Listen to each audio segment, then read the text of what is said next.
ఏడుకొండలవాడ వెంకటరమణ గోవింద గోవింద. మనమైతే వెంకటేశ్వర స్వామిని అయితే ఇలా అంటామండి. కానీ ఇది వచ్చేసి విల్లీపురం పెరుమాళ్ కోయిల్ అండి. అక్కడ వెంకటేశ్వర స్వామిని పెరుమాళ్ అని పిలుస్తారు. మేమైతే అరుణాచలం నుంచి రిటర్న్ అయ్యేటప్పుడు కాట్పాడి నుండి తిరువన్నామలై నుండి విల్లీపురంకి అయితే వచ్చేసాము. విల్లీపురం నుంచి మాకు ట్రైన్ అయితే 2:30కు ఉంది మధ్యాహ్నము. మేమైతే విల్లీపురానికి 10:30కే చేరుకోవడం జరిగింది. 3 గంటల సమయం అయితే మాకు అక్కడ మిగిలిందండి విల్లీపురం రైల్వే స్టేషన్‌లో. అక్కడ ఖాళీగా ఉండకుండా మీ అందరికీ ఒక మంచి టెంపుల్ అయితే చూపిద్దామని చెప్పేసి నేను అక్కడ అడగడం జరిగింది చుట్టుపక్కల. అడిగినప్పుడైతే విల్లీపురంలో పెరుమాళ్ కోవిల్ ఫేమస్ అని చెప్పారు. ఎందుకంటే ఫేమస్, అన్ని చోట్ల వెంకటేశ్వర స్వామి నించొనైతే ఉంటారండి. ఈ ఒక్క గుడిలో మాత్రమే వెంకటేశ్వర స్వామి మనకు కూర్చొని దర్శనమిస్తాడండి. అది ఒక వైకుంఠపురంగా, వైకుంఠవాసిగా అక్కడ ప్రసిద్ధి స్థల పురాణం ప్రకారము. ఫస్ట్ అయితే నేను అమ్మవారి గుడిలోకైతే వెళ్తున్నానండి అమ్మవారిని దర్శించుకోవడానికి. అమ్మవారి దగ్గరికైతే పళ్ళు, పూలు, కొబ్బరికాయ ఇంకా తులసి మాలతో అయితే నేను అమ్మవారి దగ్గరికైతే వెళ్ళడం జరిగింది. మామూలుగా అయితే అక్కడ అమ్మవారి గుడిలో వీడియో తీయడానికైతే మనకు అవైలబుల్ లేదండి. నేను అక్కడ పూజారి గారిని పర్మిషన్ అడిగైతే ఈ వీడియో తీయడం జరిగింది. ఎందుకంటే నాతో పాటు మన సబ్స్క్రైబర్స్ అందరూ ఈ వీడియో చూడాలి, అమ్మవారిని దర్శించుకోవాలనే ఉద్దేశంతో అక్కడ పర్మిషన్ అయితే అడిగి నేను ఈ వీడియో తీశానండి అమ్మవారి గుడిలో.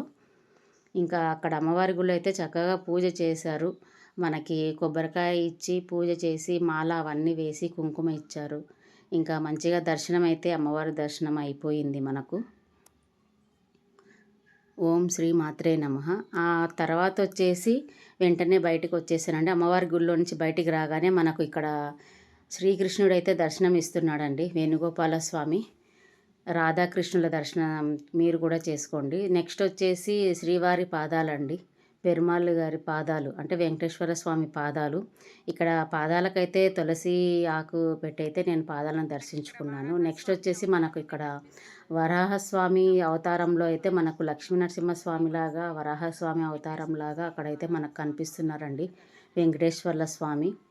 ఆ తర్వాత వచ్చేసి ఆ గుడి మొత్తాన్ని నేను ఇలా ఒక రౌండ్ తిప్పి కెమెరా అయితే మీకు వీడియో తీయడం జరిపిందండి. ఇంకొకటి వచ్చేసి అక్కడ వీడియో తీస్తుండగానే అక్కడ ఆవిడ వచ్చేసి మనకు ప్రసాదం పెట్టిందండి. మనకి ఇక్కడైతే ఆంధ్రాలో ప్రసాదం ఒక్క చేతిలో కొద్దిగా పెడతారు, కానీ ఆమె 2 చేతులు పట్టు అని చెప్పేసి 2 చేతుల్లో పెట్టించుకునే వరకు వదలలేదు. అక్కడ ఉన్న వాటి గురించి చక్కగా ఆవిడ కూడా వివరించారు. ఇక్కడ వచ్చేసి ఆంజనేయ స్వామి అండి. మనకు ఆంజనేయ స్వామిని కూడా దర్శించుకోండి.